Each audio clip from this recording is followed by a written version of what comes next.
Busiņš ar bērniem un viņu pedagogiem bija ceļā no Ventspils uz jauno dziedātāju konkursu Daugavpilī. Pie Strasdes tas, visticamāk neveiksmīga apdzīšanas manevra rezultātā, sadūrās ar pretimbraucošo kravas auto, atsities pret vēl vienu smago mašīnu un nolidojis no ceļa. Valsts ugunsdzēsības un glābšanas dienas izsaukumu uz notikumu vietu saņēma 10:33. Ierodoties notikuma vietā, tika izmantot hidroliskie instrumenti, lai atbrīvotu 3 iespiestus cilvēkus, no kuriem vienu NMPD konstatēja nāvi. Avārijā bojā gāja diriģente Anitra Niedre. 8 cietušie, 2 pieaugušie un 6 bērni ar dažādām traumām nogādāti medicīnas iestādēs, daži no viņiem smagā stāvoklī.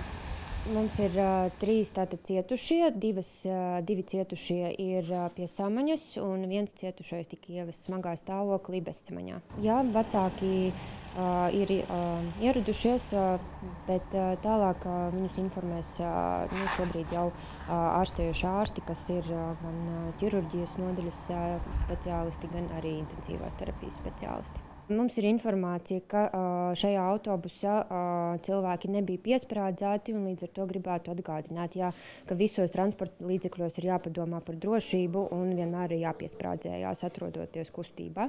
Ja viņi būtu piesprādzējušies, iespējams, arī tas traumas smagums būtu cits. Ļoti iespējams, jā, jo bija informācija arī, ka cilvēki tika svaidīti šajā autobusā un līdz ar to tādā veidā guvuši traumas.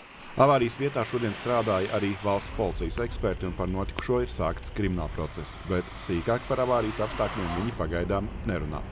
Šobrīd ir pāragri runāt, jo tas vēl tiks skaidrots. Vēl runās ar pāri smago transporta vadītājiem, tiks pieņemts liecības un attiecīgi arī tiks noskaidroti apstākļi. Ap 16:00 braucamās daļas sakopšana bija pabeigta un satiksme atjaunota. Pēc ceļu satiksmes drošības direkcijas apkopotās informācijas šis gads sācies gaužām traģiski.